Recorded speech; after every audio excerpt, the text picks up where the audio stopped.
Vamos a compartir la pantalla. Y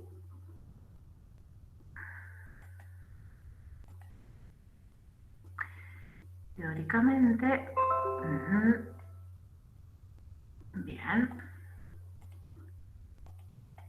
Ahí teóricamente deberían poder ver lo que empezamos a desarrollar de la unidad temática 1. Sí se ve. Bien, entonces fíjense que esto que está en el recuadro rojo, siempre yo les marco los temas que vamos a ver en esa actividad teórica. Estos temas hay algunos que no los vamos a desarrollar todos porque son los que van y que van a ustedes más a investigar profundamente, los vamos a guiar la clase que viene en el trabajo práctico de laboratorio. Pero fíjense entonces, cuando hablábamos de los temas, que acá tienen, ¿sí? Temas. Acá todos estos son temas que se van a ir abordando. Entonces, siguiendo con la idea de que habíamos estado trabajando en la clase pasada, que empezamos a hablar del hombre como sistema complejo, que lo abordamos desde un punto desde una visión biopsicosocial, ahora vamos a hablar mucho de la parte psico. Vamos a mezclar mucho, vamos a hacer esta transición entre lo bio y lo psico. ¿Por qué? Porque cuando hablamos de estas partes y procesos que hacen a un sistema, van a ver que vamos a hablar mucho más de los procesos que de las partes. Las partes las vamos a identificar. Cuando hablamos de las partes en este sistema biológico que es el hombre, estaríamos hablando, por ejemplo, de estructuras, de partes del cerebro, de nervios. Y cuando hablamos de procesos, hablamos de cómo funciona esto como un sistema. Y entonces, cuando hablamos de lo que atañe hoy, vamos a estar hablando justamente de la primer parte que vemos acá, que son los estímulos, y cómo es la recepción de esos estímulos que hacen a la comunicación del hombre.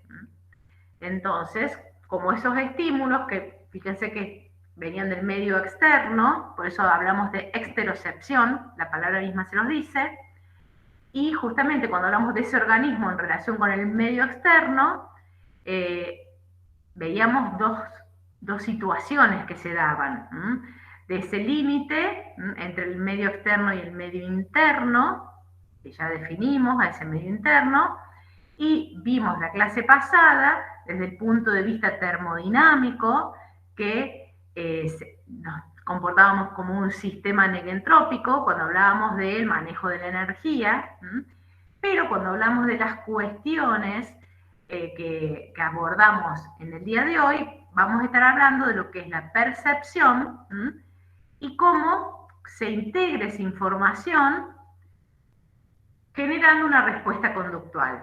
Esto es lo que vamos a ver hoy y esto es lo que vamos a ver la clase que viene. Entonces, cuando hablamos de las señales que vimos en el modelo primero, y esto ya lo estuvimos estudiando en animales, sabemos que estas señales, en el sentido que son captadas por el individuo a través de un sistema de reconocimiento, que es lo que llamamos esto complejo estímulo-receptor. Sabemos que esos receptores, cuando hablamos de estereocepción, son estructuras especializadas que pueden estar libres, pueden esas terminales nerviosas libres estar englobadas por otras estructuras, como es por ejemplo el caso del corpúsculo de Pacini, y pueden ser estructuras independientes que se conectan a través de la liberación de mensajeros químicos con la primer neurona sensorial, con esta neurona que es la encargada de llevar la información hacia el sistema nervioso central. O sea que acá tenemos modelizados las tres principales formas en que se recepcionan las señales del sistema externo, del mundo exterior, que nos relacionan con el mundo exterior. Las terminaciones nerviosas libres son las que están relacionadas principalmente con los estímulos dolorosos, por eso son muy sensibles a sustancias ácidas. También hay algunas terminales nerviosas libres que sensan temperaturas cuando son los grados extremos de temperatura, o sea, extremo frío o extremo calor. Generalmente todo lo que es estímulo relacionado con presión, vibración, son estructuras que tienen algún revestimiento sobre la terminal nerviosa, como el corpúsculo de Pacini o el de Meissner, y estos tipos de receptores son los que sensan generalmente estímulos que vienen del medio externo, pero vienen de lejos. Por ejemplo, sustancias odoríferas, o sea, lo que tienen que ver con los sentidos que llamamos especiales, olfato, gusto, también parte del sistema vestibular. Entonces, ya sabemos que esto es como un pequeño repaso, por eso acá fíjense abajo que aparece repasar potencial de membrana, potencial de acción de biología de animales y tipos de receptores sensoriales de mamíferos, que todo eso lo vimos en biología de animales. Ahora vamos a ir un poquito más profundamente, a partir de esos conocimientos que ustedes ya tienen, en esa transducción, cómo se traduce ese estímulo externo a través de esta estructura que es el receptor en una señal eléctrica. Y por eso hablamos de transducción o traducción. Estos receptores son las estructuras que traducen un estímulo físico-químico en una señal eléctrica, que es el potencial de acción. Pero los procesos que se suceden en esa estructura que es el receptor, no es que automáticamente al conectar el estímulo con el receptor se genera un potencial de acción, sino que se genera primariamente lo que llamamos potencial local o potencial generador, que tiene dos características, que es la graduación y la sumación. ¿Qué quiere decir eso? Que dependiendo de la intensidad del estímulo, ¿sí?, va a ser que en este caso, fíjense, el estímulo sería como lo que vimos, terminaciones libres o corpúsculos de Pacini, porque están directamente conectados. Este modelo, ¿de qué les está dando idea? De los receptores vinculados al olfato o al gusto. Ven que es una célula separada y que la terminal nerviosa sensitiva es estimulada por la liberación de un mensajero químico. Pero en ambos casos, la intensidad del estímulo genera cambios, genera despolarización, ya sea porque abre canales de sodio, por ejemplo, que permiten el ingreso de sodio que despolariza la membrana, y dependiendo de la intensidad del estímulo, la cantidad de canales de sodio que se abren. Por ejemplo, canales de sodio que están unidos a filamentos tensores, entonces son canales que se abren ante la tensión. O en este caso, son canales que se abren al unirse la molécula odorífera, que por ejemplo permite que ingrese sodio. Entonces, dependiendo la concentración de esa molécula odorífera, va a ser la cantidad de canales que se abren de sodio o de calcio, y eso genera la liberación de ese mensajero químico. O sea que dependiendo de la cantidad de estímulo, va a ser la liberación del mensajero químico. De eso estamos hablando cuando hablamos de que es graduado, que esa despolarización en esa neurona sensitiva va a depender de la intensidad del estímulo. Y cuando hablamos de sumación, ¿qué quiere decir? Que si llegan dos estímulos seguidos, por ejemplo, o dos estímulos en distintas partes de esa estructura, se van a poder sumar esas despolarizaciones. Por eso hablamos de potenciales generadores que tienen esas características que son diferentes a las del potencial de acción. Esta interacción entre el estímulo, la intensidad del estímulo, esa amplitud o ese grado de despolarización de la membrana que se genera a través de la acción del receptor, y el potencial de acción es lo que conocemos como código de frecuencia. Y acá es lo que está modelizado. Fíjense que el estímulo, la amplitud del estímulo, estaría modelizando ¿qué cosa? La intensidad de ese estímulo. Fíjense que acá, a su vez, tenemos mayor intensidad y mayor tiempo de permanencia de ese estímulo. Acá, ¿qué se está modelizando a través de este sistema de ejes de coordenadas? Por un lado el tiempo, y por otro lado acá que tenemos potencial de membrana, o sea que es una despolarización que después se repolariza. Pero fíjense que esta despolarización depende su amplitud y su tiempo de la intensidad del estímulo. Por eso hablamos de un potencial graduado, porque el nivel de despolarización depende del estímulo. Y es lo que sería el potencial que ustedes lo pueden encontrar como local, potencial receptor o potencial generador.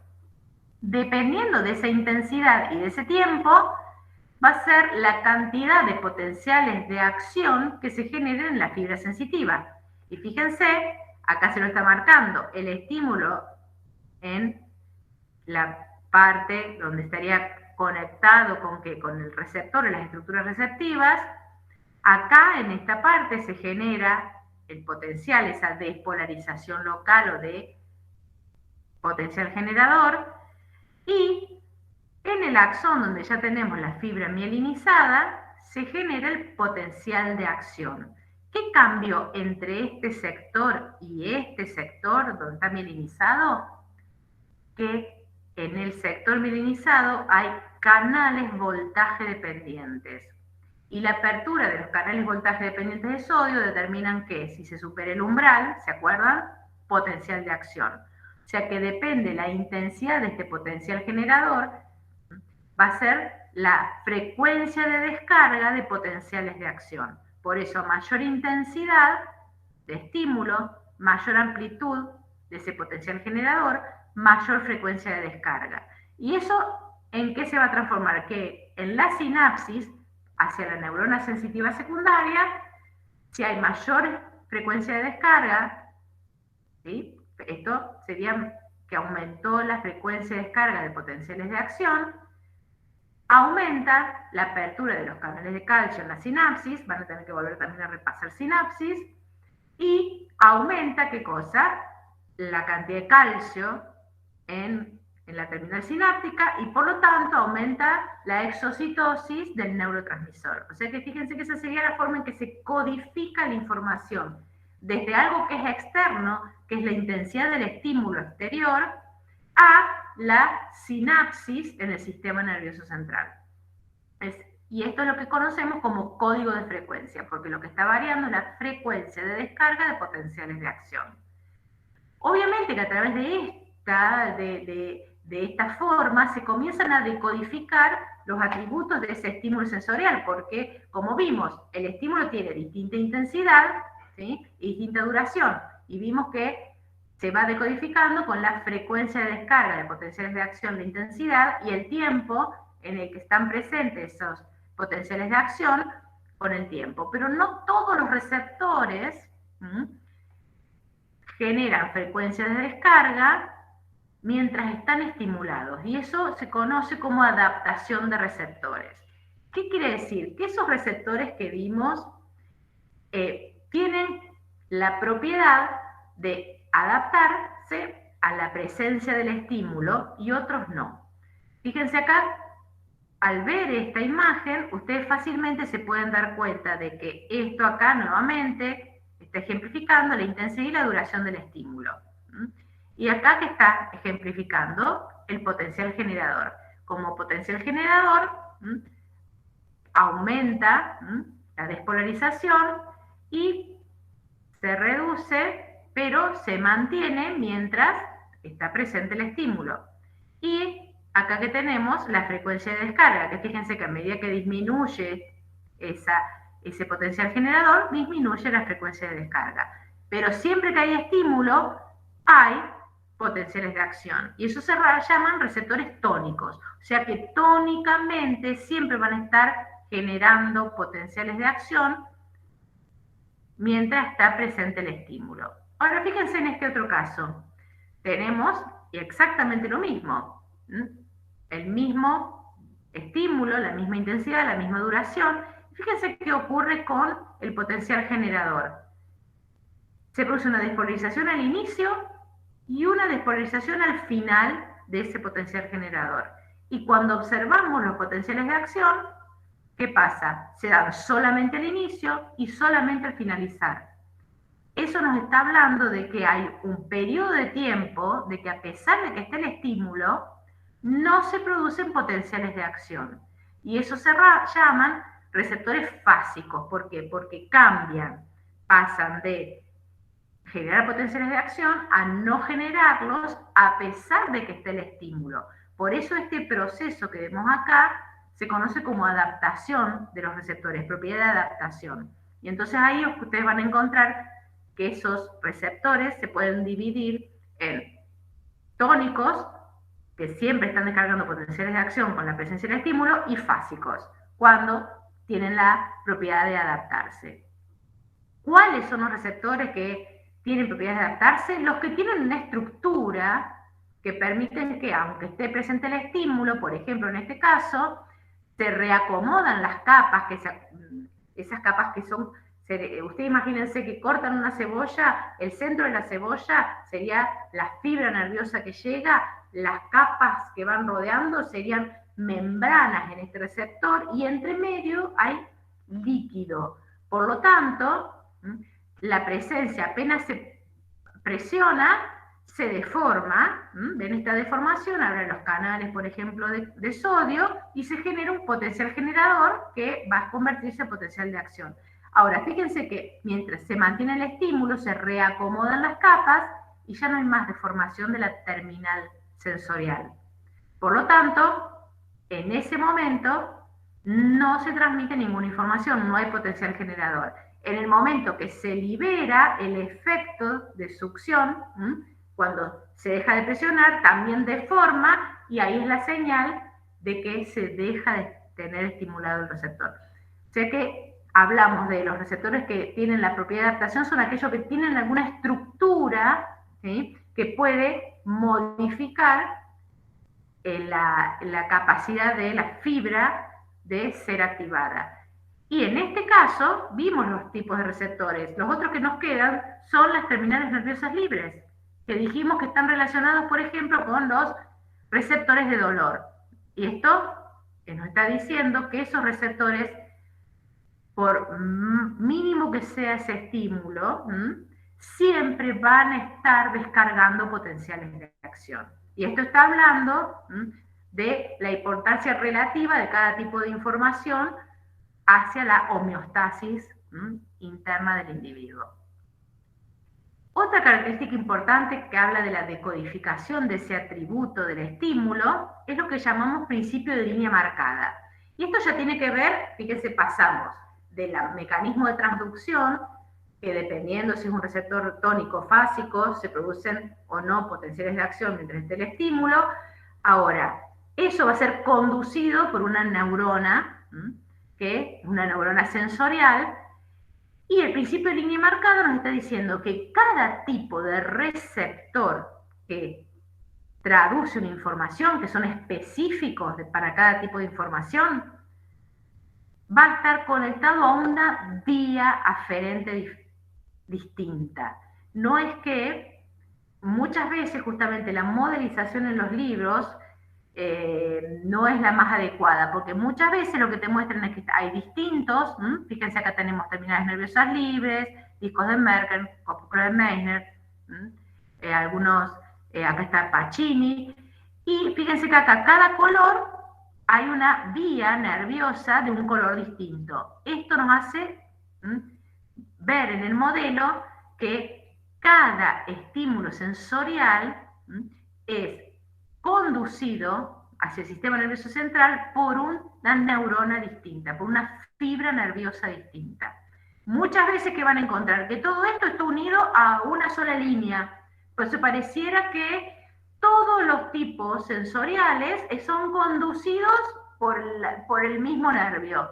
¿Qué pasaría? No podríamos identificar nunca si el estímulo es doloroso, si es de presión, si es de frío, si es de calor, porque una vez que pasa potencial de acción, vamos a sentir algo, pero no vamos a sentir qué. El principio de línea marcada habla del atributo del estímulo que permite identificar qué tipo de señal externa está estimulando ese receptor. Y es súper importante porque se mantiene esa línea marcada a lo largo de toda la vía sensorial. No se mezcla, va todo muy ordenado en ese sistema nervioso central. Y otra cosa que va muy ordenada es la representación del cuerpo de esa información sensorial. que es lo que llamamos homúnculo. En cada parte, o sea, en la médula espinal, o sea, donde llega esta neurona, acá, en el tálamo, que estaría representado por eso, en la corteza, hay partes específicas a donde llegan los nervios que vienen del dedo gordo del pie, del dedo gordo de la mano, de la lengua, de la boca. No se mezclan las vías.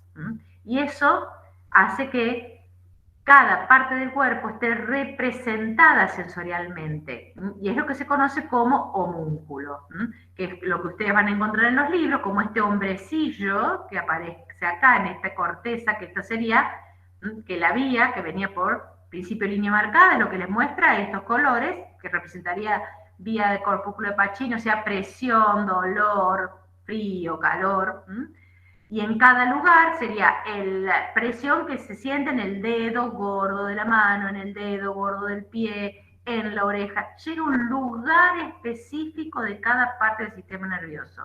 O sea que no solamente el tipo de estímulo va ordenado, sino el lugar de donde proviene el estímulo. Por eso podemos identificar, al hacer consciente, al llegar a la corteza, que se hace consciente esa sensación, de dónde proviene y qué tipo de estímulo es. Y a dónde llega esa información es lo que conocemos como corteza sensorial primaria, o lo van a encontrar como S1, que es donde está representada cada parte del cuerpo. Entonces, el recorrido que vimos hasta ahora de esa información externa, de ese exteroceptor, es el recorrido que hace desde el estímulo, explicamos distintos tipos de estímulos, cómo se traduce y se genera y se identifican las propiedades de ese estímulo, que es lo que conocemos como sensación, se transmiten por esas vías nerviosas, pueden llegar a ser moduladas porque hay sistemas que van filtrando la información, o sea, hay neuronas inhibitorias que hacen que no llegue toda la información que recibimos del medio externo, y eso se llama modulación, que eso se da mucho a nivel talámico, y llega a la corteza, donde se genera lo que conocemos como percepción. Por eso este recorrido nos está hablando que esa información, que es totalmente objetiva, se transforma en una subjetividad, porque lo que ocurre en la percepción es la construcción propia de ese mundo externo. Entonces, ahí vamos a definir adecuadamente qué es la percepción y la vamos a marcar las diferencias con lo que es la sensación, porque a veces se toman como sinónimos, pero son procesos totalmente distintos. Fíjense, cuando hablamos de sensación, la primera diferencia es un proceso inconsciente. Ese proceso es lo que transforma ese estímulo físico o químico en un potencial de acción, y es conducido a través de las fibras sensoriales. Ya en el tálamo tiene un procesamiento, dijimos que hay información que se filtra, o sea que no llega nunca a la corteza, en esas estructuras subcorticales, por lo tanto, no es información que llega a hacerse consciente, o sea que no forma parte de lo que llamamos percepción. Fíjense que hablamos que es una construcción propia, porque toda esa información sensorial, que es la sensación, ¿sí?, no es solamente que llega a la corteza, sino que en la corteza llegan también vías y se integran con información sensorial previa y de otras zonas de la corteza que ahora vamos a ver.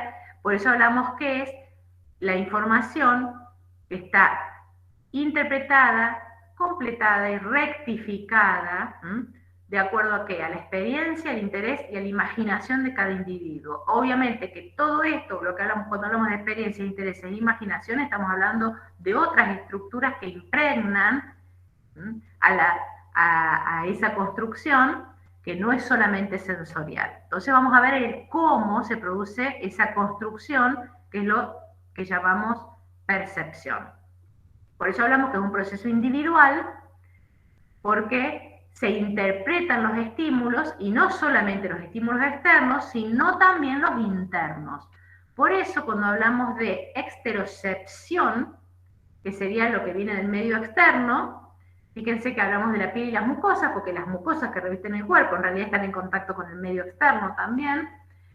Y cuando aparece la percepción, ya hablamos de que es un tipo de percepción, sería la construcción de ese medio externo a través de todos estos procesos que estuvimos diciendo recién. Por eso hablamos de estereocepción, que está construida por el tacto, la nocicepción, que sería lo relacionado al dolor, lo relacionado al calor como termocepción, y también información de lo que llamamos propiocepción. ¿Qué diferencia hay con la exterocepción? Fíjense que habla de lo propio, o sea que sería información interna, pero interna que viene de los músculos y de las articulaciones. Por lo tanto, nos ayudan a ubicar espacialmente cada parte del cuerpo. Por eso hablamos de propiocepción. Nos da idea de la posición estática, del movimiento del cuerpo.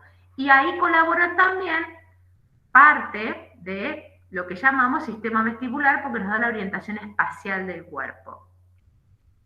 A su vez, ¿qué otra parte hace esta construcción? Lo que se conoce como telecepción. Porque, ¿cuál es la diferencia entre estereocepción y telecepción? Telecepción generalmente se lo agrupa, es como una parte en el fondo de la estereocepción, pero es donde se agrupan todo lo que es sensado por ese tipo de receptores que son una célula especial. Por eso hablamos de los sentidos especiales. La vista, el olfato, el gusto, la audición. Todos, ¿por qué? Porque los estímulos vienen de lugares distantes. En cambio, la estereocepción, por eso también su sinónimo es superficial, porque es la que tiene contacto directo con la piel o las mucosas. Y ahí están entonces los sentidos especiales, y nos falta el otro tipo de construcción, pero es la construcción no en relación al mundo externo, porque si bien la propiocepción es información interna, es la que nos da idea de cómo se ubica nuestro cuerpo en función del mundo externo. Lo que nos da la información de realmente el medio interno de las vísceras es lo que conocemos como interocepción, que son algunos, como vimos en animales, quimioreceptores, varoreceptores que se encuentran en vasos, en el mismo cerebro hay algunos, glucorreceptores, que eso nos dan idea de cómo está todo el organismo, pero desde el interior. Y todo esto junto sería la percepción, la construcción de la totalidad. Todos son formas distintas de percepción. Entonces, ese proceso perceptivo, más allá que demos el ejemplo de la exterocepción y que las estructuras no sean exactamente las mismas, se compone el proceso de las mismas formas. La recepción de la información, donde va a haber un receptor específico, el procesamiento de esa información, donde se procesa la información de la intensidad, de la ubicación, y llega una estructura donde se representa, en este caso, por ejemplo, sería la corteza S1 cuando hablamos de la esterocepción. Cuando hablamos de la interocepción, o sea, de todo lo que viene de los procesos, los receptores de dolor interno, sobre todo, no llegan todos a la corteza. Por ejemplo, en los varoreceptores no somos conscientes del estado de la presión arterial, ¿sí? Entonces, es un interoceptor, pero no se hace consciente. No toda la información interoceptiva se hace consciente. Y fíjense que hablamos de una última parte donde es la comprensión de la información. O sea que esa representación nos da una idea individual del mundo externo y del mundo interno. El lugar donde se comienza a construir, donde se comienza a comprender esa información, es un área cortical que, fíjense, acá llegó, acá está representada la S1, que vimos recién, sería como la información cruda, donde ubicamos de dónde viene, cuánta intensidad, qué tipo de señal es. De ahí hay neuronas que conectan con otras áreas secundarias, ahí está S1, se llaman S2 y S3, y en su totalidad conforman lo que se llama un área que recibe el nombre del área debajo del hueso que están, por eso se llama parieto temporo occipital. ¿Y por qué una? Porque del occipital viene la información visual y de la parietal la información auditiva. Entonces, en esta área se integra toda la información, la que está directamente relacionada con la piel y mucosa, por ejemplo con lo que tocamos, pero a su vez cuando tocamos algo, la información de los músculos de los dedos, que son propioceptores, nos dan idea de la ubicación, del tamaño, del peso de lo que estamos tocando, también confluye en esta área, y a su vez si eso tiene olor, si hace ruido, y el color, toda esa es información que vienen de las áreas visuales, las áreas olfativas y de las áreas auditivas. Y todo eso se integra acá. O sea que serían esos circuitos neuronales la primer construcción para la comprensión de la información del mundo que nos rodea. Y eso se llama área de asociación sensorial cortical. Asociación, ¿por qué? Porque se asocian todas las construcciones primarias vinculadas a lo visual, a lo táctil, a lo propioceptivo, a lo auditivo. Por eso tenemos corteza sensorial primaria, es la de cada uno de los sentidos, la secundaria es la que vimos recién, la parieto-temporo-occipital, pero dijimos que a su vez era propio de cada uno esa construcción. Y es porque hay toda esa información que se integró ahí, comparte esa información con otros circuitos neuronales de áreas corticales, a donde existe información que proviene del sistema límbico. Por eso es un área de asociación límbica. Y ahí se impregna de todo lo que es el contenido de la memoria, de las emociones, que ya vamos a hablar un poquito más adelante. O sea que fíjense que hay 3 áreas corticales que se interrelacionan para esta construcción del mundo externo y del mundo interno. Esas áreas, acá tenemos las áreas primarias, que las nombramos recién, acá las áreas de asociación secundarias, que era esta, fíjense, sería toda esta, y acá tenemos el área de asociación límbica. Toda esa información va a terminar llegando y arribando al área de asociación prefrontal, o sea, básicamente hace este recorrido. Y vamos a ver que en esta área de asociación prefrontal es donde se van a generar los pensamientos, o sea, donde se hacen conscientes esa construcción del mundo externo, del mundo interno, que hizo todo este recorrido previo, integrando distinta información. Ahí se hace consciente, ahí se convierte en lo que nosotros podemos denominar desde la teoría de la mente en el pensamiento. Entonces acá mostramos ese recorrido de las áreas primarias, área parieto-temporo-occipital, límbico, llegamos al área prefrontal. Ahora vamos a entrar en un detallecito más de cada uno. Entonces, que quede claro que esa percepción, cuando hablamos de percepción, que son distintos tipos que construyen toda esta representación del mundo externo e interno, es una función cortical.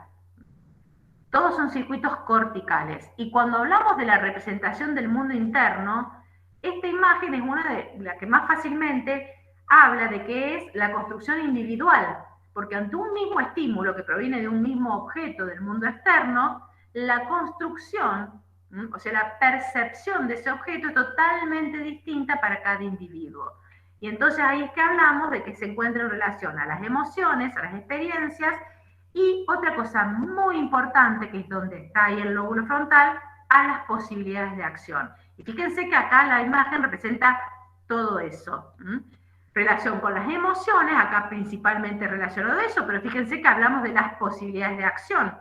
¿Sí? ¿Por qué? Porque este lo va a usar de pet, de animal, para brindarle todo su cariño y cuidarlo, y esta persona le da un sentido totalmente utilitario, o sea que la construcción respecto al mismo objeto termina siendo definida por las emociones, las experiencias y con la posibilidad de acción, con lo que podemos hacer con ese objeto. Cuando hablamos entonces de que ¿se acuerdan que hicimos ese camino de la objetividad de un objeto, justamente, como el gato, totalmente objetivo, individual, allá fuera de nuestro mundo, sino que está en el mundo externo? Por eso hablamos de la objetividad de esos estímulos, a la subjetividad, que es la construcción de la percepción. Y en esa subjetividad, lo más importante son las emociones. Entonces, en este modelo que parece complicado, lo primero que tenemos que hacer es ubicarnos. Acá tenemos estímulos sensoriales que hacen una vía, que dijimos vías, llegan por el tálamo. Fíjense que acá va hacia dos lugares, pero son dos lugares corticales. Hablamos de un paleoneocórtex y un neocórtex, o sea que llega tanto a las regiones más antiguas de esa corteza y las regiones más nuevas de esa corteza. Ahora, estas regiones más antiguas de la corteza están en íntima comunicación con lo que ya mencionaron, y algunos chicos recién hablaron de ejemplo, con el sistema límbico. Y ese sistema límbico integra la información y fíjense a dónde la envía, a la parte más nueva de la corteza, la parte más nueva de ese neocórtex, que está en relación con ¿qué? Con las estructuras que ejercen las acciones, los actos motores, o sea, las conductas. Esto que está, todo lo que vamos a ver, neocórtex anterior, ganglios basales, estrada, todo esto lo vamos a ver la clase que viene. Ahora nos volvemos acá, a cómo terminamos de construir esta percepción que nos va a llevar a ¿qué? A la acción. Pues fíjense que acá hay una flecha donde esa acción que se planifica en esta región de la corteza está determinada mucho por ese sistema límbico. Entonces, las emociones. Primero vamos a referirnos a las estructuras que están por debajo de estos procesos, y la más importante, estructura subcortical, es la que se llama sistema límbico. Como la palabra lo dice bien, hablamos de sistema, es un conjunto de estructuras, y que encima para nuestro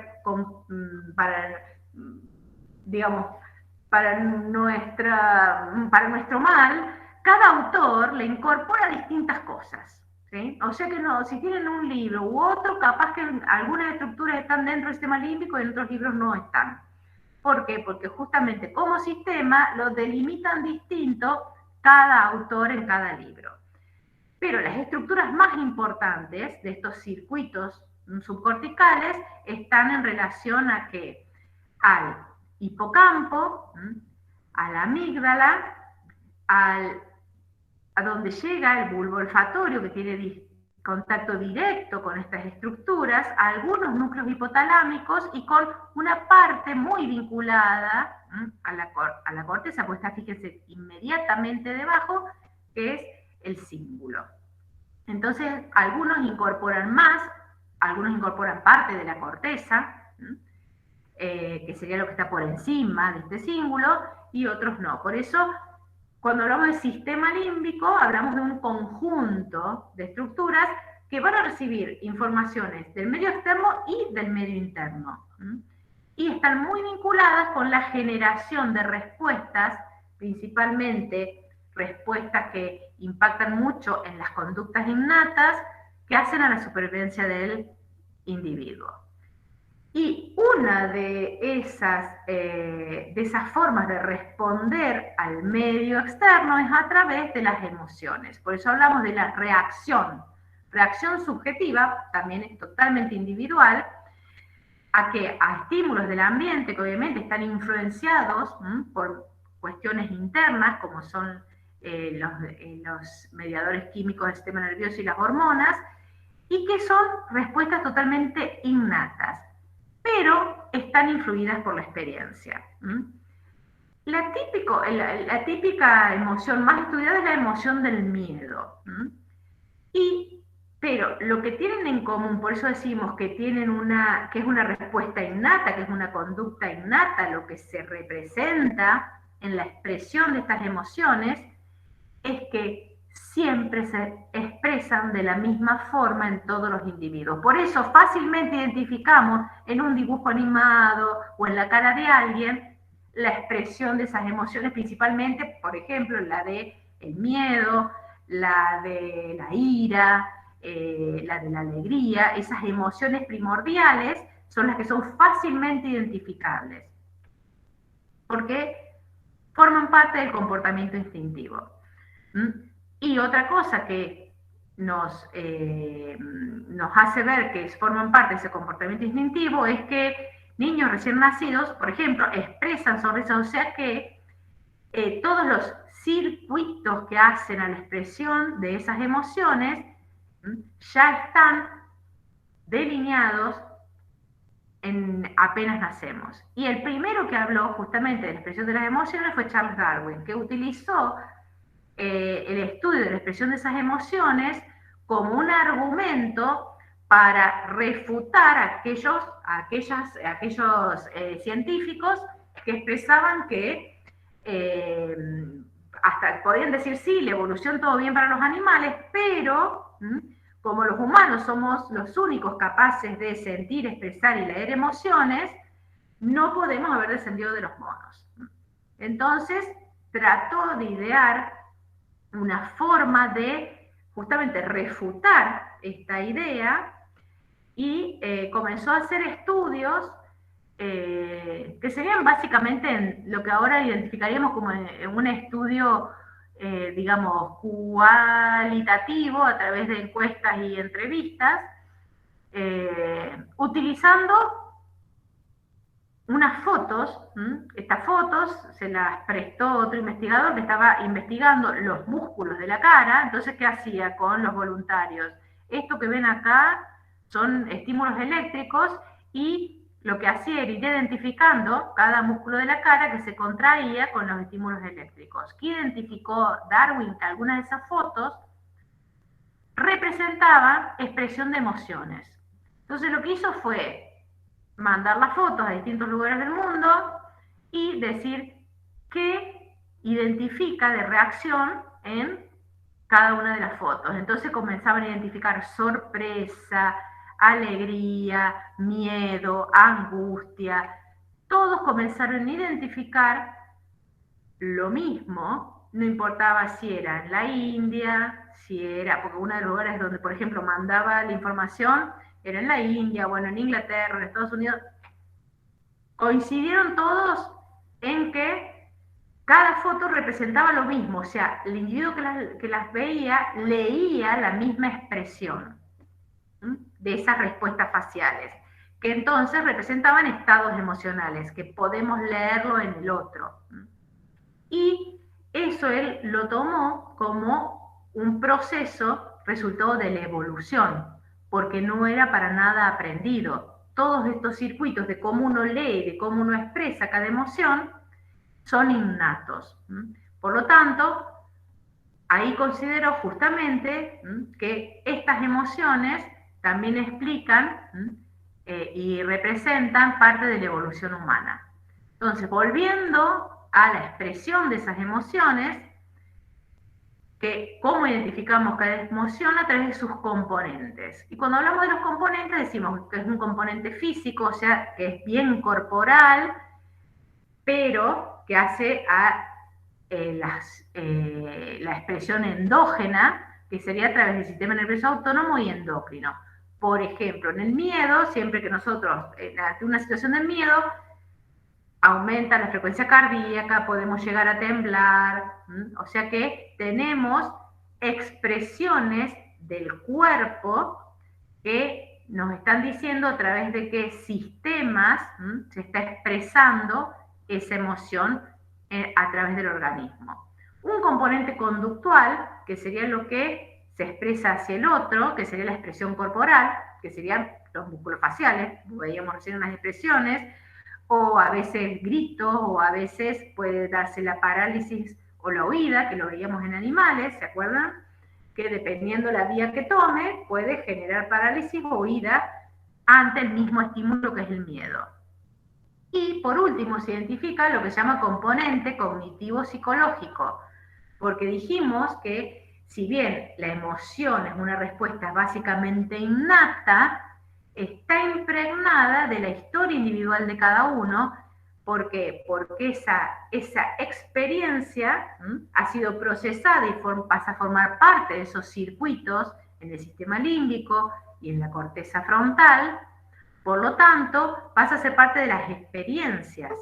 Y eso es lo que llamamos componente cognitivo-psicológico. Cecilia, ¿acá se lo puede relacionar con alostasis? Pero, sí. Sí, no con alostasis. Emociones solamente estamos hablando de 4 o 5, 7 como mucho emociones primordiales que son fácilmente identificables. Ajá. La hostasis va más allá.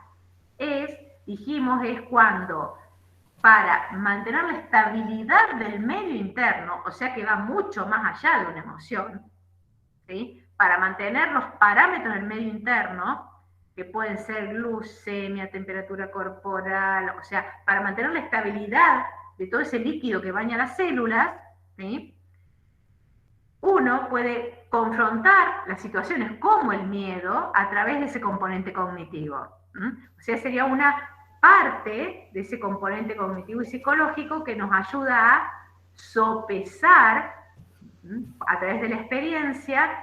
¿Y eso qué hace? Hace que estos componentes físicos y conductuales no sean expresados con todo lo florido que puede ser. ¿Se entiende el concepto?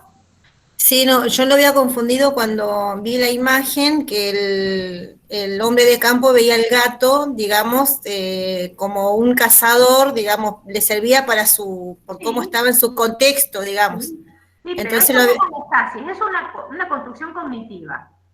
bien, ¿Sí? ya está, no, Cuando hablas de componente, de este componente, estamos hablando de cómo esto que es la experiencia de ya haber tenido, por ejemplo, ¿qué le pasó a los dos? Cuando no sé si vieron la película Monster, la primera reacción fue una, cuando ya se vieron otras veces, la reacción fue otra, o sea, ya había un componente cognitivo y psicológico que impregna a los otros dos componentes físicos y conductuales, por lo tanto ya ese miedo no se muestra a través de las mismas palpitaciones, ya no hay huida, ya no hay gestos de miedo.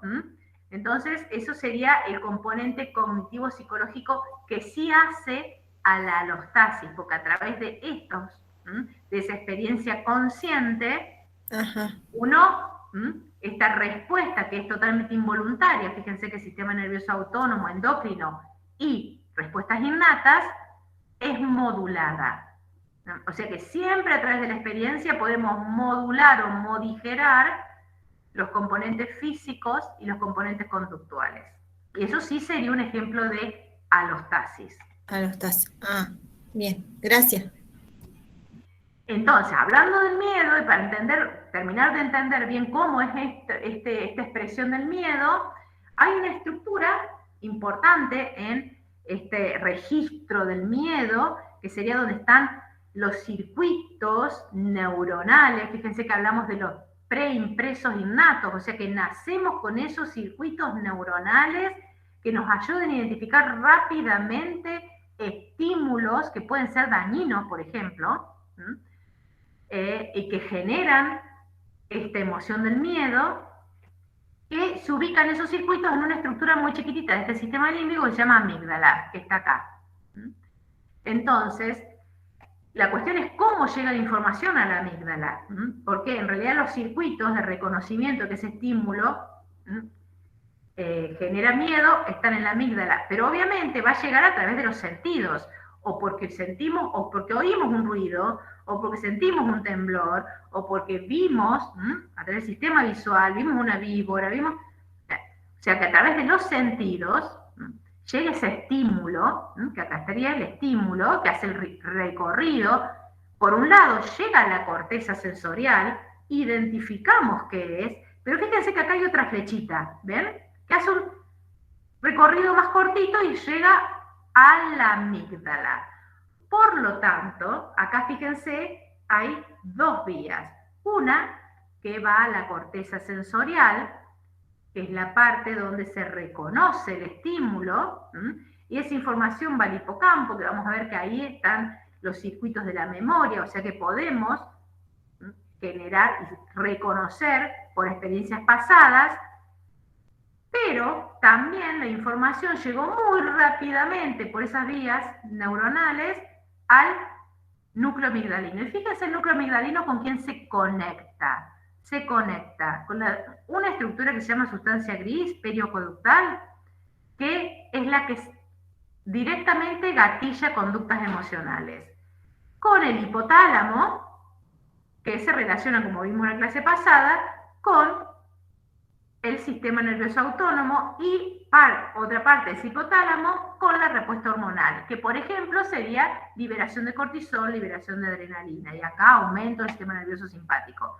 O sea que muchas veces esta vía es tan rápida que se expresa el miedo antes de que logremos el procesamiento cognitivo.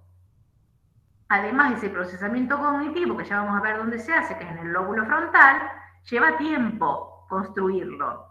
Por lo tanto, obviamente, las primeras veces que nos confrontemos con algo que termina causándonos miedo, se va a expresar esa emoción del miedo. Con el tiempo, como ya las experiencias van quedando registradas en el hipocampo, en ese lóbulo frontal ya vamos a ver, a través de algo que se llaman funciones ejecutivas, podemos generar posibles respuestas. Por ejemplo, como digo yo, veo la araña que me da miedo, pero yo tengo un RAID en cada parte de mi casa. O sea que ya generé una posible respuesta ante la aparición de una araña.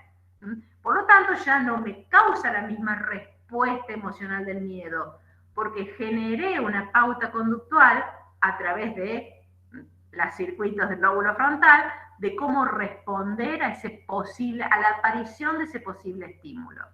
¿Sí? ¿Se entiende el concepto? O sea, básicamente, ¿qué quiere decir? Que todos podemos aprender a manejar nuestros miedos a través de lo que llamamos procesos cognitivos. Entonces, ahí vamos a definir que ya, no me acuerdo quién fue que definió cognición, hay alguien que lo definió. ¿Quién no definió cognición? Yo no tenía... Melina había definido cognición, que lo definió bien, ¿sí? Que son procesos funcionales corticales que están relacionados con el pensar, o sea, o con esta generación de pensamientos. Eso sería lo que conocemos como cognición. Y ustedes constantemente, cuando hablamos de didáctica, ¿no? Están hablando de procesos cognitivos, y ¿me podrían decir cuáles pueden ser los procesos cognitivos? ¿Cuáles ustedes consideran o han visto cuando tuvieron didáctica o cuando tuvieron cuestiones relacionadas con teoría del aprendizaje? ¿Cuáles son los procesos cognitivos? Aprendan el micrófono. No los veo, chicos, es muy feo, pero aprendan el micrófono y cuéntenme cuáles ustedes identificaron mientras cursaban esas materias que son procesos cognitivos. Porque generalmente cuando uno escribe los objetivos y todo eso, dice estimular los procesos cognitivos, ya favorecer la metacognición. ¿Profe? Sí. Puede ser el pensamiento, el lenguaje. Bueno, Sí. El pensamiento justamente, si decís el pensamiento me estás diciendo lo mismo que es cognición, porque todos los procesos que llevan al pensamiento son procesos cognitivos. Muy bien, vos dijiste, uno de los procesos cognitivos que llevan al pensamiento es el lenguaje. El lenguaje es un proceso cognitivo. ¿Cuál más? La atención. La atención es otro proceso cognitivo. Por mensajito te ponían la memoria. No sé si memoria, porque si bien hablamos de la memoria en el sistema límbico, no es solo sistema límbico la memoria, hay procesos corticales. ¿Y qué más? ¿El razonamiento, profe? No, el razonamiento se hace a través de todos estos procesos. Está bien. Sí, tenía esa duda, porque me quedé pensando. El razonamiento sería como uno pone a funcionar todos estos procesos cognitivos, la atención, la memoria, el lenguaje, y llega al razonamiento y a los distintos tipos de razonamiento. ¿La emoción? No. Puede ser. La emoción queda todo subcortical. Y dijimos que cognición es cortical. La diferencia entre memoria es que en la memoria hay estructuras corticales. En las emociones no hay ni una. No hay ninguna. Se pueden generar sin estructuras corticales las emociones. Lo que vimos es que las estructuras corticales modulan las emociones, pero no las generan. ¿La organización podrá ser? No, ahora vamos a ver. Falta uno, que es uno súper importante, que son las funciones ejecutivas. Ah, las funciones. Entonces, que son las más importantes y ya van a ver por qué. Mm. Entonces dijimos que estos procesos funcionales son los que van a ayudar a procesar la información, a seleccionarla, a almacenarla, la capacidad de recuperarla, y fíjense cuando hablamos de juicio y capacidad de aprender cosas nuevas, ¿sí? Eso es parte de las funciones ejecutivas. Y posteriormente justamente cuando hablamos de metacognición, ustedes esto lo saben mejor que yo, es cuando se abre que a través de estos mismos procesos funcionales corticales se monitorea y se controla el propio proceso cognitivo, o sea, se puede monitorear la atención, el lenguaje, las funciones ejecutivas, y la heterometacognición, que sería la capacidad que a través de estas mismas funciones corticales tenemos de pensar lo que el otro puede estar pensando. Lo que puede pensar, ¿sí? O cómo puede reaccionar ante un estímulo. O sea, es ver a través de nuestros procesos cognitivos lo que le puede estar pasando al otro. Entonces, estas funciones cognitivas, hay alguien que tiene el micrófono abierto. Fíjense si alguien tiene el micrófono abierto, porque se oye una... Entonces, fíjense, esas funciones que dijimos se pueden dividir en básicas, que son las que dijimos, filtran la información, por ejemplo, los procesos atencionales, los que almacenan la información, que son los procesos de memoria, y las funciones más complejas, que algunas veces las pueden encontrar como superiores, que son el lenguaje y las funciones ejecutivas. Entonces, vamos a ver un poquito de cada una de ellas. Cuando hablamos de atención, sabemos que todo esto que vimos nosotros de estímulos externos, ¿sí? Esa información que viene del medio externo es mucha, estamos rodeados de información. Obviamente que cuando hablamos de los recursos del individuo limitado, ¿qué quiere decir? Que la capacidad de procesamiento de todos esos estímulos externos es mucha, no alcanzan los recursos de circuitos neuronales para procesar y percibir todo, por lo tanto hay una selección de estímulos dependiendo de la importancia. Esa importancia se da por dos cosas, o por el mismo estímulo, porque el estímulo es muy intenso, porque es muy repetitivo, porque tiene gran tamaño, porque genera novedad para el individuo, o por las características y necesidades del mismo individuo, porque tiene experiencias anteriores que son placenteras, porque le otorga a través de su experiencia cierto valor, interés, o porque el mismo medio interno se lo reclama. O sea que todo eso hace que, y esta es la figurita que siempre elijo para representar esto y vincularlo con otros conceptos, hace que, por ejemplo, dependiendo de la situación, identifiquemos fácilmente este símbolo. Todo el mundo prácticamente conoce este símbolo, ¿sí?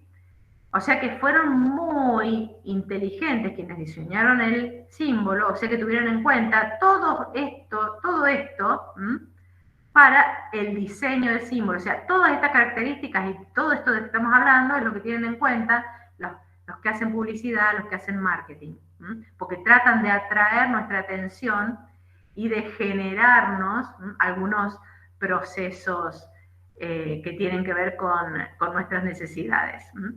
Entonces, el ejemplo que les hablaba, que todo depende de la intensidad, del tamaño, de la luminosidad, de la repetición de ese estímulo como característica del estímulo, esto nos hace ver que en una calle, creo que esta es una calle de Broadway, fíjense que ante el tamaño de tanta señal visual que tenemos, más sumada a la auditiva, fíjense, acá aparece muy chiquito ese logo de McDonald's, o sea que posiblemente no hagamos referencia si nuestra intención es ir a comprar una entrada para ver un espectáculo, ¿sí?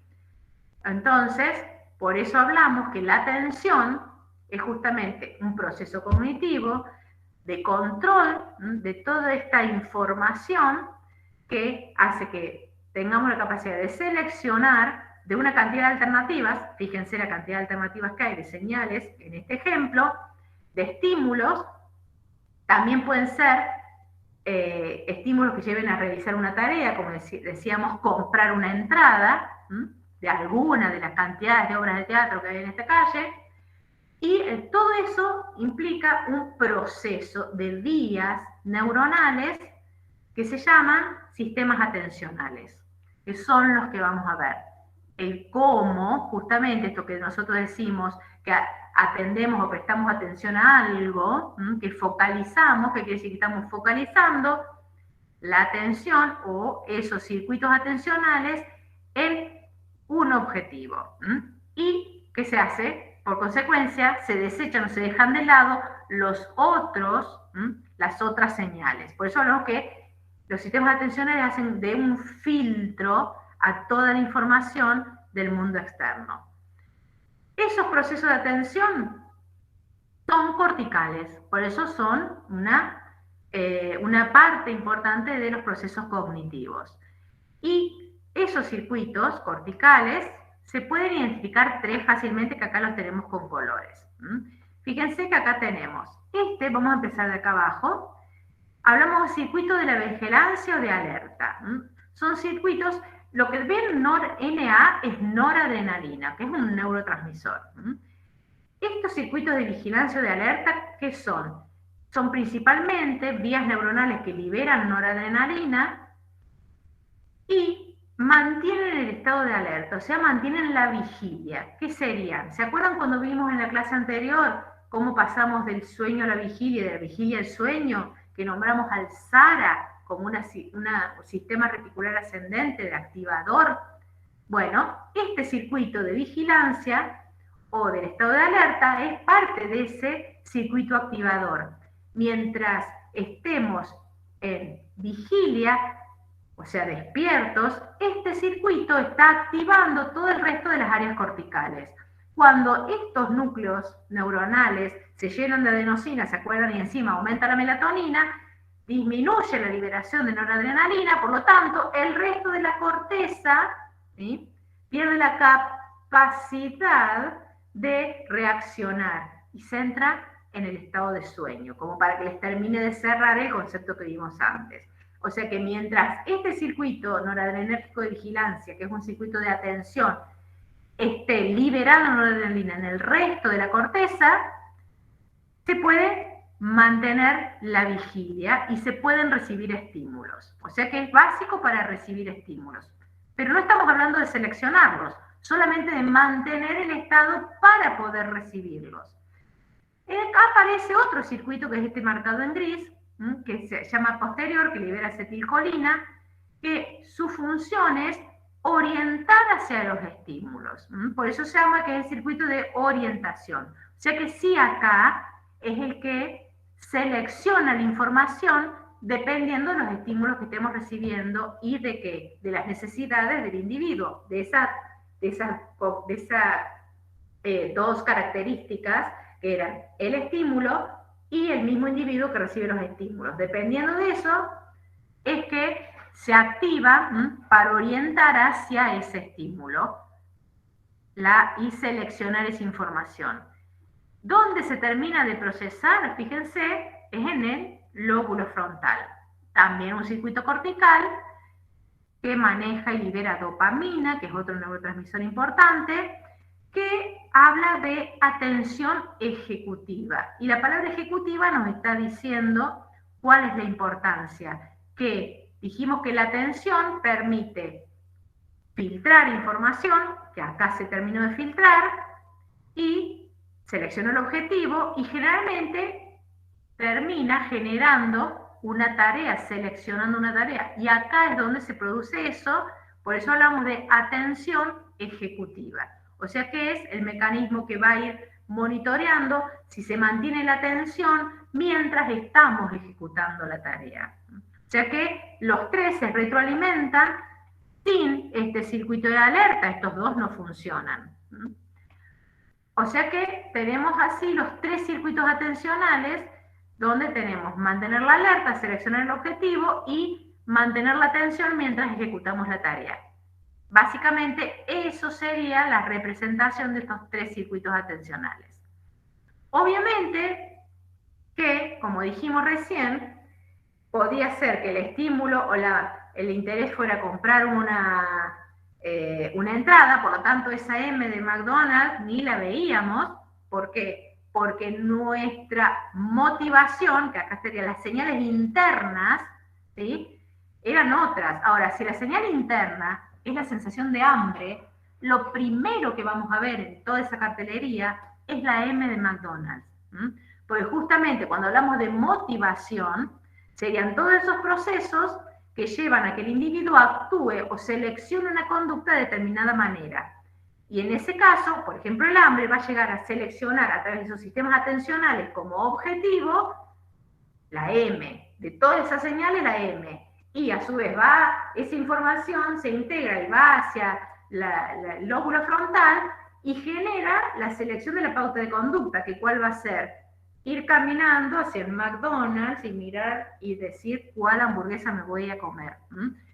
Todo eso se generó, ¿por qué? Porque hay señales internas que serían lo que los etólogos, ¿se acuerdan que veíamos la parte de etología, cuando veían la caja negra en los animales? Llamarían la fuerza impulsora. Bueno, eso que los etólogos en la caja negra denominaban fuerza impulsora, en el hombre está súper estudiado cuáles son los circuitos que generan y que favorecen el desarrollo de determinadas conductas que serían los circuitos motivacionales, y esos o apetitivos, y que integran señales externas e internas, como en esto, externa la M de McDonald's, interna la sensación de hambre, y están muy vinculados a ¿qué? A la generación de conductas, principalmente, y las más importantes son las de las cuales depende la supervivencia. O sea, de explorar el ambiente, de ingerir comida, de defenderse, reproductivas. Y obviamente que, como dice, hay estados emocionales que exacerban. O sea, ¿qué quiere decir esto? Que estas vías también integran al sistema límbico. Estas vías que no son solamente el sistema límbico, sino que también llevan un pedacito de lo que vamos a ver la clase que viene, de circuitos que tienen que ver con la actividad motora, porque fíjense que la motivación que dijimos, que es la fuerza impulsora para entrar en acción, por lo tanto, sí o sí hay una interfase ahí entre el sistema límbico y la actividad motora, que esa interfase serían esos circuitos que llamamos circuitos motivacionales.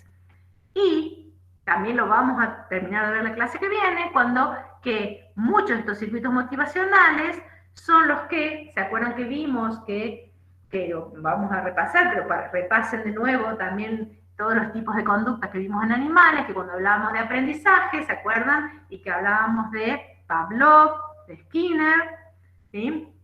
Que hablábamos de todas las conductas que se daban por condicionamiento que implicaba premios y castigos. Bueno, lo que se está haciendo a través de esos premios y castigos es reforzar o anular algunos de estos circuitos neuronales que tienen que ver con la motivación a desarrollar ciertas conductas.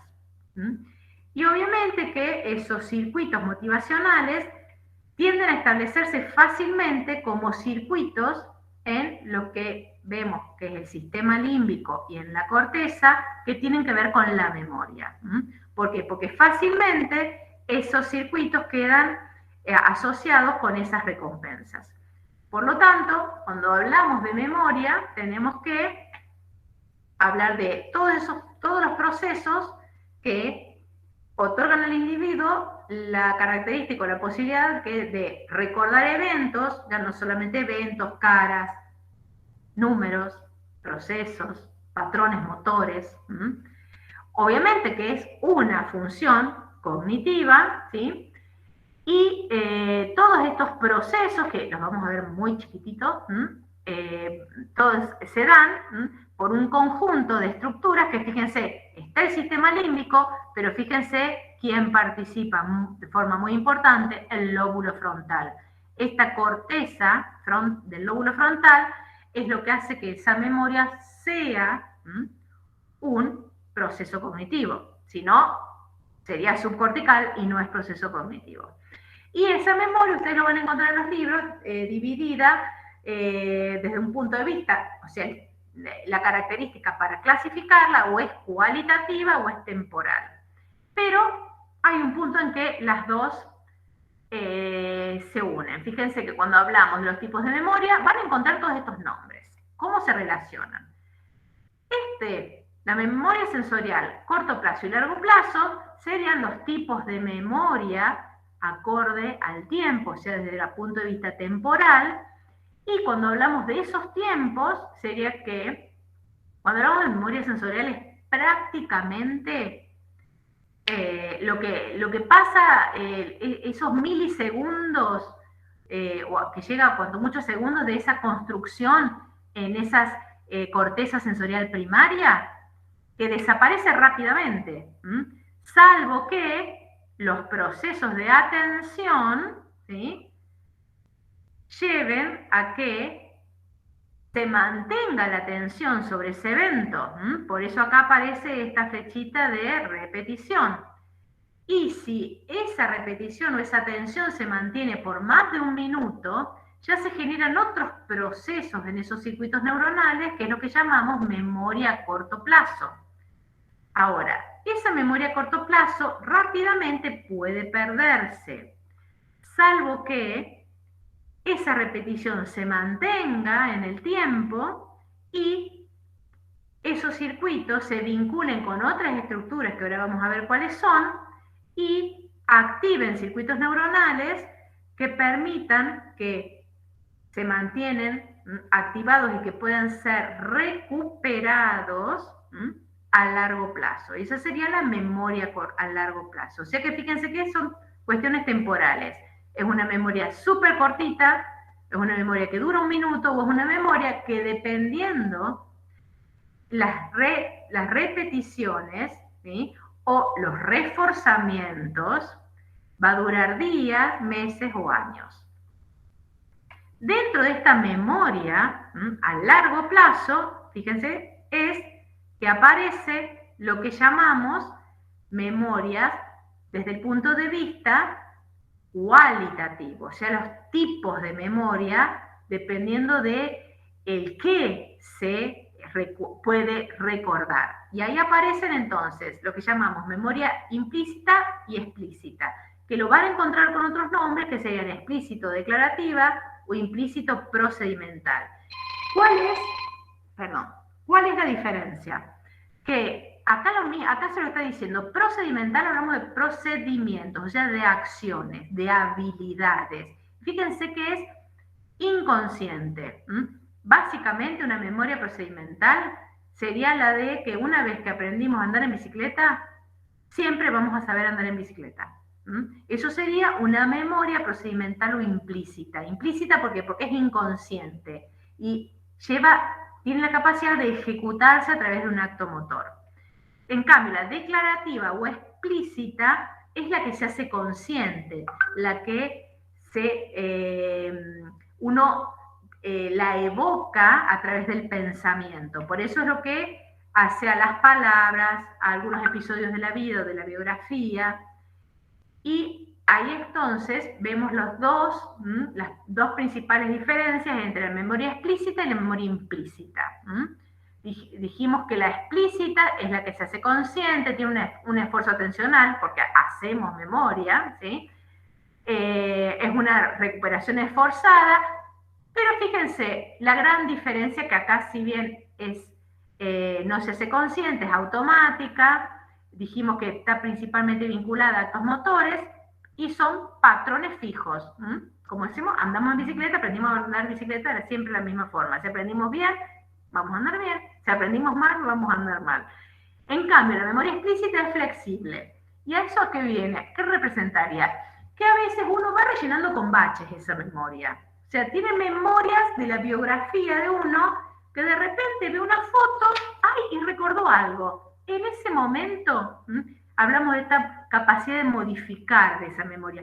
Hay baches que se van generando en esos circuitos neuronales, se va perdiendo información y puede ser rellenada con eventos o accesos otras historias, a fotografías, sobre todo cuando hablamos de un tipo de memoria explícita, ¿sí? Porque esa memoria explícita se subdivide en dos, ¿sí?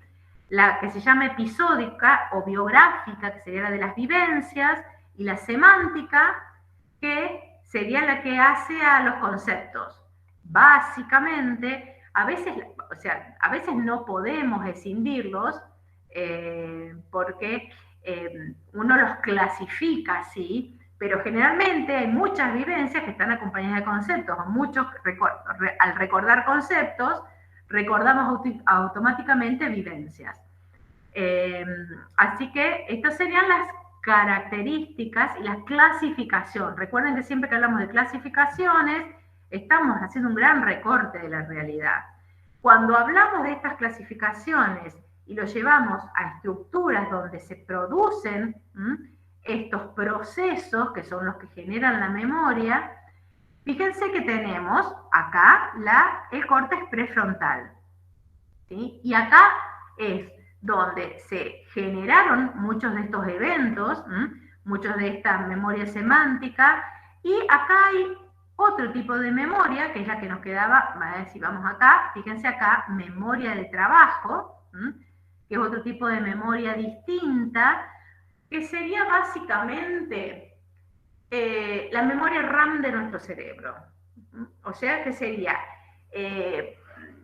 la capacidad de generar pensamientos y de generar tareas, ¿sí? En un tiempo específico y a través del cual uno puede recuperar procesos, conceptos, vivencias para ese trabajo. O sea, si ustedes piensan en la memoria de trabajo, piensan en la memoria RAM de su computadora. Básicamente es lo mismo. Y fíjense que tenemos otros, cuando hablamos de la memoria implícita, esta que tiene que ver mucho con la memoria motora, tenemos al cerebelo. En el cerebelo hay circuitos neuronales enteros donde están todos los programas motores de todo lo que hemos aprendido, también en parte de la corteza motora secundaria. Obviamente en el hipocampo, fíjense, es el asiento principal de la memoria episódica y semántica. O sea que los circuitos, fíjense, las líneas azules es lo que conectan de la corteza al hipocampo, es la forma de recuperar, cuando evocamos la memoria, desde el hipocampo hacia la corteza para que se haga consciente. O sea que por eso es una función cortical, porque la corteza, ya sea la corteza del cerebro o la corteza prefrontal, están muy implicadas en todos los procesos de memoria. Y dijimos que nos quedan dos, que son las funciones cognitivas que podemos decir más complejas o superiores, que es el lenguaje, procesos que median la comunicación a través de símbolos orales o escritos, y muy importantes porque dijimos ayudan a estructurar los pensamientos. Fíjense que la atención y la memoria nos ayudan a construir un montón de cosas, pero como realmente se estructura el pensamiento de cada individuo es a través del lenguaje. Por eso es tan importante. Por eso es tan importante. Y por eso justamente, si volvemos a las ideas claves y a escribir las ideas claves, ¿sí? Hablamos de esto. Ustedes, en ese momento que escriben sus propias ideas claves, están construyendo su propio aprendizaje.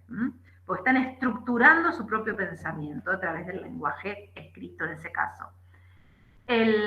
Obviamente que ahí también entran varias áreas corticales que están implicadas en el lenguaje. En el lenguaje y después la generación del habla, que sería la expresión oral, ¿sí? Entonces, una de ellas, ¿cuál es? El área de Wernicke, que es la que procesa los sonidos y lo va a relacionar con la comprensión del habla. Cuando oímos el mensaje comunicacional oral, fíjense el área de Wernicke, que está vinculada directamente con la integración del córtex auditivo, es ahí donde el córtex auditivo tiene neuronas, circuitos neuronales que llevan la información al área de Wernicke, donde se procesan esos sonidos en relación al habla. Y tenemos otra área importante que es el área de Broca dentro del lenguaje, donde eso que después uno ahí interpreta el mensaje de otro, pero cuando uno quiere dar el mensaje, o sea, ejecutar un patrón motor, fíjense, acá tenemos el córtex motor, ¿dónde está el área de Broca? Eso nos está diciendo, esto tiene que ver con la recepción, esto tiene que ver con la ejecución. El área de Broca sería el lugar donde se concentran los patrones motores, o sea, los circuitos donde serían, entre comillas, guardados los patrones motores de expresión de la palabra y de cómo se van articulando las frases, ya sea para el oral como para el escrito. Por eso hablamos de ordenamiento de fonemas, o sea, cómo ordenamos las palabras, cómo unimos las palabras para formar las frases, las oraciones, básicamente para construir el discurso. O sea que ahí tenemos el área de Broca. Y también, obviamente, el área motora suplementaria, que es esta información va al área motora suplementaria que está acá abajito, y de ahí va a la corteza motora primaria, que ya lo vamos a ver la clase que viene, donde se inicia el habla para comunicar todo lo que se desea comunicar. O sea que ahí tenemos básicamente esas áreas. Y esas áreas, obviamente, son las que se van a poder identificar, donde lo que vimos hasta recién, que fue que podemos leer palabras, podemos oír palabras, podemos hablar, pero fíjense que todo ese proceso se termina integrando en donde, en el lóbulo frontal nuevamente, que es donde pensamos las palabras. O sea que, nuevamente, son todas esas áreas corticales las que están relacionadas. Ya que tenemos una fase donde se interpreta el lenguaje, ya sea oral, visual, sería acá, oral acá, que sería en el área de Wernicke, ¿sí? Obviamente que participa, fíjense acá en azul, ¿qué cosa? El área prefrontal, donde se piensan esas palabras, y cuando uno produce el lenguaje, que dijimos donde se ejecuta, ¿sí?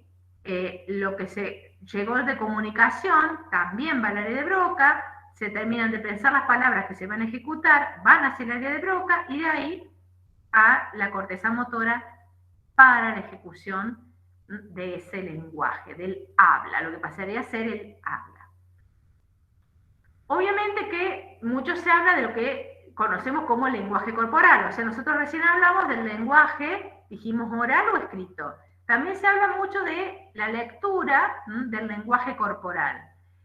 La diferencia con lo que vimos recién, que es una función cortical, cuando hablamos del lenguaje corporal, la expresión de ese lenguaje corporal no es básicamente o mayormente una función cortical, es una función emocional, porque generalmente a través de nuestra cara y de nuestro cuerpo expresamos las emociones, más allá de que nuestra intención cognitiva sea expresar otra cosa. O sea, tenemos que saber manejar muy bien nuestras expresiones cognitivamente para eliminar los mensajes del lenguaje corporal. O sea que ahí tenemos justamente la diferencia entre lo que es netamente emocional y que se expresa como emoción de un mensaje a través del lenguaje. Y la gran diferencia está en ¿dónde? En la corteza. Esto que vemos acá se expresa a través del paleomamífero. O sea que es netamente emocional. En cambio, lo que vimos del lenguaje, que es netamente cortical, lo que aparece es el cerebro, ese neomamífero, en esa teoría del cerebro triuno, a través de una función cognitiva. Y por último, y una de las más importantes, son los que se conocen como funciones ejecutivas. Las funciones ejecutivas se dan todas prácticamente en el lóbulo frontal, son todos los procesos cognitivos que se encargan, fíjense que del control del pensamiento y de la conducta. ¿Cuándo comenzó a estudiarse ese lóbulo frontal en función de esto?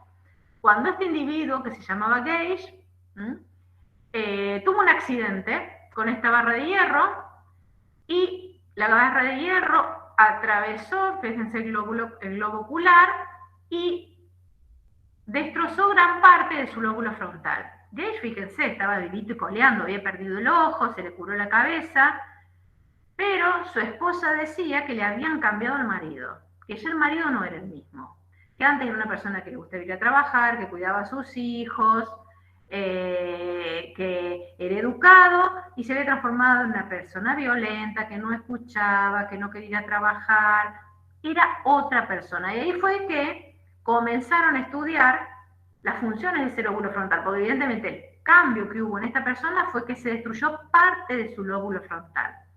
Y ahí entonces apareció la importancia del lóbulo frontal en lo que llamamos ahora personalidad o el control del pensamiento y la conducta de cada individuo, que es lo que van a encontrar en los libros también como control cognitivo. Son todos los procesos mentales que permiten ejecutar, guiar una conducta, monitorear si esas conductas, por ejemplo, están dirigidas al objetivo deseado y a su vez se van inhibiendo las conductas no deseadas, desventajosas o que molestan al otro. Todo eso es un control cognitivo que se realiza en el lóbulo frontal. Profe, ¿puede ser que por eso se estudie o con tomografías el lóbulo frontal de las personas perversas para ver si existe algún daño en ese lóbulo? Justamente, hay muchos daños que se pueden dar en este lóbulo frontal, dependiendo de la parte del lóbulo frontal, se ven expresar conductas, por ejemplo, no deseadas. Entonces, se hacen muchísimos estudios de ese tipo para identificar, sobre todo cuando hay cambios de conducta, a veces ha sufrido una ACV en un lugar que afecta ese lóbulo frontal y lo que uno ve en la persona está bien, pero la conducta es distinta. Entonces, posiblemente se afectó alguna de las partes de este lóbulo frontal. Porque fíjense, todas las funciones que están asentadas en esas estructuras, planificación de la actividad motora, que esto lo vamos a ver la clase que viene, porque es en ese lóbulo frontal, fíjense que están estas dos estructuritas, que son la parte cortical motora y premotora. O sea, ahí se van a planificar y secuenciar toda la actividad motora. Ahora, todo el resto, lo que se llama control inhibitorio o autocontrol, ¿sí? Están acá, en el prefrontal y en la partecita que se llama corteza límbica, porque está pegado al sistema límbico. Los procesos metacognitivos que hablamos recién se ejecutan, se realizan en esta parte prefrontal del lóbulo frontal. La toma de decisiones se da también en ese lóbulo frontal. Todo lo que tiene que ver con lo que se llama cognición social o adecuación de las conductas en función del otro, ¿sí? O sea, identificar al otro para que las conductas que desarrollemos no sean molestas para el otro. Eso es lo que se llama cognición social. También que se da a través de ¿qué? De inhibición de conductas no deseadas. También eso se da en el lóbulo prefrontal. La flexibilidad cognitiva, que es la capacidad de cambiar cuando el estímulo ha cambiado o cuando la respuesta que recibimos del medio social, pues estamos en una reunión, ¿no? Identificamos algo que hace que rápidamente cambiemos nuestras conductas. Eso se llama flexibilidad cognitiva. También se da en el lóbulo frontal. Todo esto, por eso se dice que el lóbulo frontal, cuando se lo lee desde la teoría de la mente, esto sería básicamente visto desde la neurociencia, esto desde la teoría de la mente, por eso hablamos del pensamiento abstracto, la capacidad de introspección, que sería básicamente como una capacidad de metacognición, la imaginación, la creatividad, que ya serían otros tipos de funciones que no vamos a desarrollar, la empatía, que tiene mucho que ver con esta cognición social y con esa flexibilidad cognitiva, todo eso hace a estas funciones. Y si usted, y entonces sí, alguien que tenga actitudes así como las que dijo la compañera, perversas o fuera de lo común, digamos, ¿puede volver atrás, hacer algún tratamiento? todo depende, cuando uno define, primero tienen que definir perverso, porque nuevamente, fíjense, tenemos lo importante del lenguaje, de saber lo que el lenguaje a través de esa frase expresa, y además tenemos que tener en cuenta, ¿sí? O sea, básicamente la definición de perverso, y a su vez, si lo que uno lee como perverso como es una construcción social, en una sociedad se lee de la misma forma que en otra. O sea que por eso todo depende de lo que hablen de perverso. Si ustedes consideran perverso golpearle la puerta a Penny 20 millones de veces hasta que te atiende, ¿sí? Para mí no es perverso, es una conducta que tiene Sheldon Cooper porque tiene alteradas algunos procesos de ese lóbulo frontal que hacen a la cognición social, ¿sí? La no identificación de que al otro le puede molestar, pero no es perverso, para mí. A lo mejor para alguien que está adentro, que quiere dormir, es perverso, no sé. Sí, sí, sí. ¿Cómo? No, que sí, ahí obviamente hay que remarcar esa diferencia. ¿Qué nos referimos con perverso? Claro, claro. Pero bueno, por eso le puse la imagen de Sheldon Cooper, porque si alguno ha visto Big Bang Theory, es muy fácil identificar algunas de estas características que en realidad en Sheldon Cooper tiene la velocidad de procesamiento de la información súper aumentada, pero tiene algunas otras, como la cognición social y la flexibilidad cognitiva, disminuidas. No te vayas a sentar en el lugar del sillón de él. Eso es falta de flexibilidad cognitiva. ¿Se entiende? Entonces, ahí uno puede ir identificando algunas conductas y relacionándolas con algunas características de algunos circuitos neuronales. No todo, obviamente, porque para eso ya están los psiquiatras, los psicólogos, etcétera, etcétera. Entonces, volviendo a las funciones ejecutivas, dijimos que a través de estas funciones cognitivas que se dan en la corteza prefrontal principalmente, se integra toda la información, todo lo que vimos del medio externo, también del interno, y se generan respuestas que se llama, las ubicamos como respuestas voluntarias, por eso hablamos de tendientes a obtener metas, ¿sí? Y toda esa integración permite generar posibilidades de conductas como respuesta ante esos estímulos. Eso es lo que ya hablamos de estrategias. Y obviamente en la selección posterior, todo eso se hace en la corteza prefrontal, ponderamos consecuencias de esas acciones, o sea, hay muchas estrategias posibles, uno pondera las consecuencias de esas acciones y a partir de ahí planifica las conductas.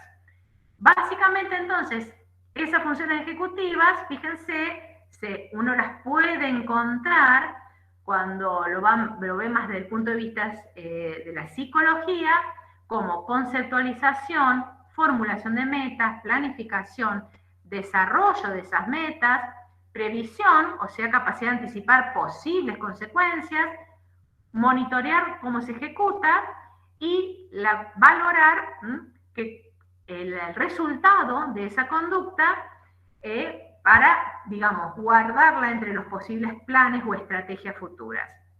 Eso sería, y si ustedes lo ven, dicen, mira qué linda forma, me está dando un montón de ideas de cómo tengo que llevar. Son funciones conscientes, chicos. O sea, uno puede plantearse, voy a seleccionar en categorías, voy a organizar la información para tomar decisiones, voy a plantearme metas. Son funciones corticales conscientes en su mayoría, ¿sí? Ya una vez que esa estrategia quedó a través de ese lóbulo, de esa corteza prefrontal, ese circuito, se genera ese patrón, se vincula con el sistema límbico y queda en la memoria, rápidamente entonces se toma como experiencia. Se entiende que es una función ejecutiva que podemos hacerlas conscientes, podemos tomar conciencia de que estamos haciendo eso.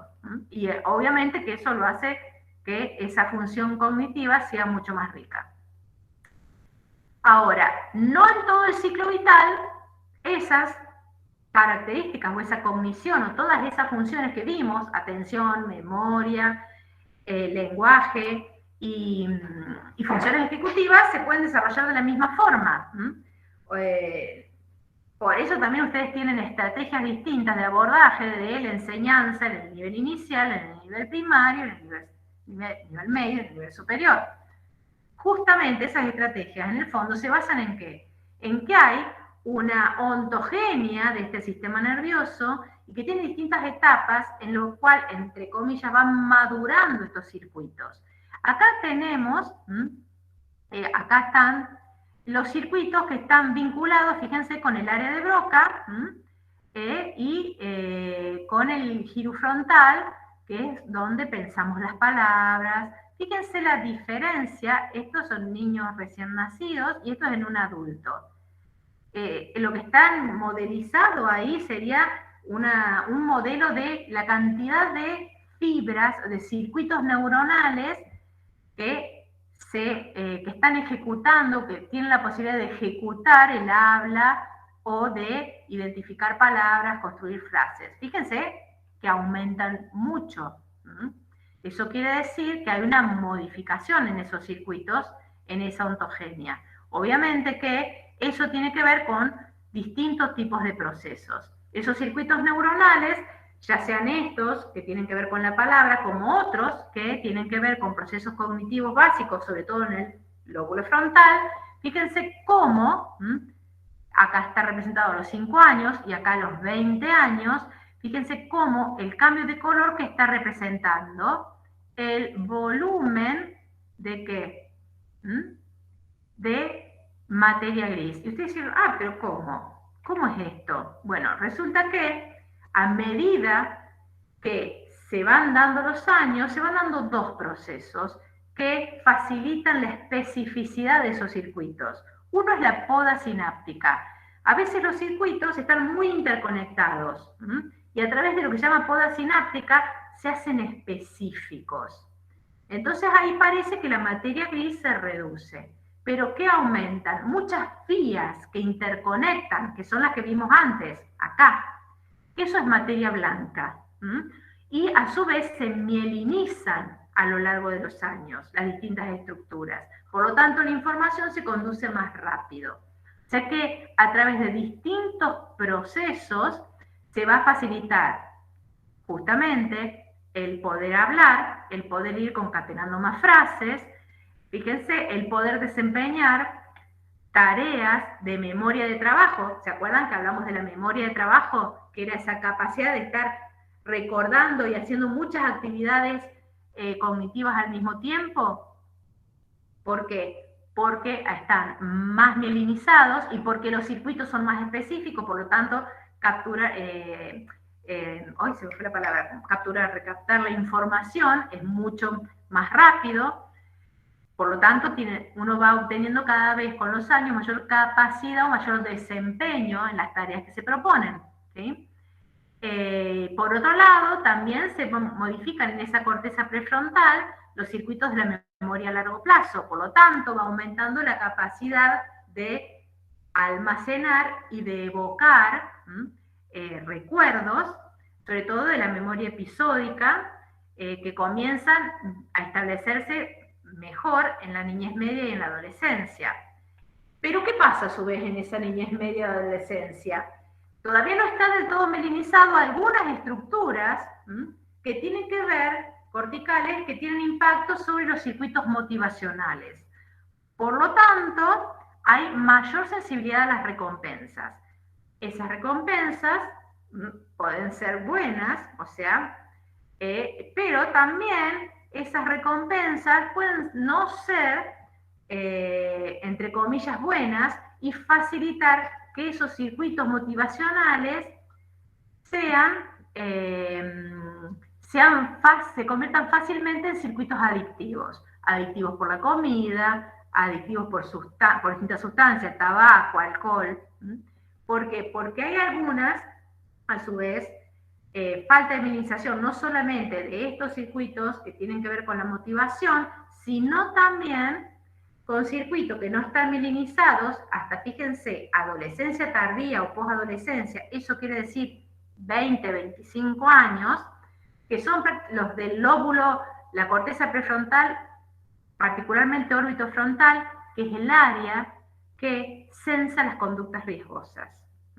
O sea que y que entonces la toma de decisiones, en esa parte del control de riesgos, cognitivo de los riesgos, no está totalmente ese circuito mielinizado, por lo tanto la información no es ágilmente o fácilmente recuperable. O sea que también, obviamente tenemos entre estas dos cosas una fácil impulso, porque eso de inhibir impulsos de gratificación inmediata, ¿sí?, que se da fácilmente en la niñez y en la adolescencia por esa mayor sensibilidad a las recompensas, no se evalúa como conducta riesgosa. Entonces, fíjense cómo a lo largo del ciclo vital esta, entre comillas, maduración de circuitos neuronales, ya sea por la poda sináptica, por la mielinización, están cambiando constantemente la expresión de las conductas. Obviamente que al finalizar la vida también tenemos procesos, son los inversos, que tienen que ver con que, fíjense cómo es un corte en una persona joven y en una persona adulta. Fíjense cómo se van perdiendo algunas estructuras, no estructuras, sino que se va cambiando la capa gris, pero también se degeneran las fibras que conectan los lóbulos, que son la capa blanca, la sustancia gris y la sustancia blanca. O sea que hay modificaciones en ambos. Y hay, además, fíjense, si comparamos un cerebro joven con un cerebro de una persona de 80 años, fíjense que el tamaño, debido a esa pérdida de masa gris y de masa blanca, se objetiva muy fácilmente, el tamaño del cerebro se reduce.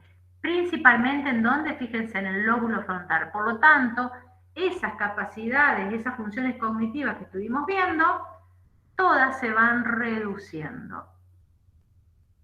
Para ir terminando, ¿qué quiere decir? Que a lo largo de ese ciclo vital, entonces, se van aumentando desde que nacemos hasta la edad adulta esa capacidad de control cognitivo, por esto es el córtex prefrontal, que es lo que ustedes pueden encontrar como top-down o control top-down, ya sea de la atención, de los pensamientos, de las acciones, de la selección de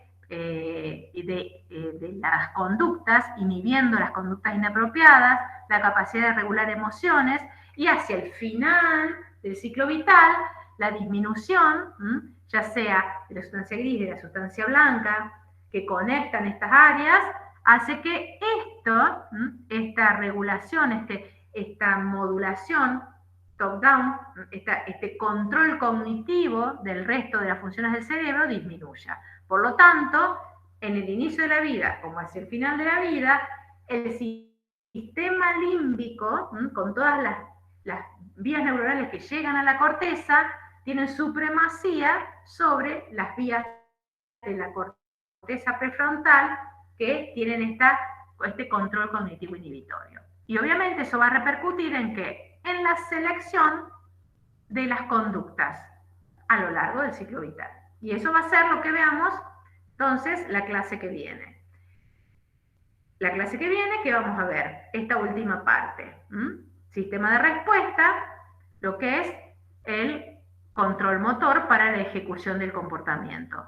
Y una cosa importante que lo fuimos nombrando, pero no quiero que tengan en cuenta que todo esto que estuvimos hablando, ya sea la percepción, todo lo que es el razonamiento en el lóbulo frontal y lo que vamos a ver la clase que viene, que es la acción, o sea, la conducta motora, está influenciada por esto que se llaman sistemas modulatorios difusos, que se acuerdan que nombramos a la dopamina y la noradrenalina en las vías atencionales, y también la serotonina, que es parte de estos sistemas modulatorios difusos, que quiere decir que son neuronas que llegan a prácticamente todas las estructuras del cerebro y que modulan las acciones, o sea, modulan el despertar, modulan la inducción del sueño, modulan la ejecución de una conducta. Son todos, por eso llaman sistemas modulatorios difusos. Por eso cuando hablemos de dopamina, noradrenalina, serotonina, acetilcolina, estamos hablando de estos sistemas neuronales que se llaman sistemas modulatorios difusos. Bien, y creo que con esto, bien, referencias, no vamos a desarrollar esto. El tema de telecepción, que se acuerdan, dijimos gusto, vista, oído, y de propiocepción, que es lo que tiene que ver con el equilibrio, son temas que vamos a tocar en el laboratorio. Voy a ir cerrando esto, así podemos volver. Oh, me cuesta volver. Acá estamos.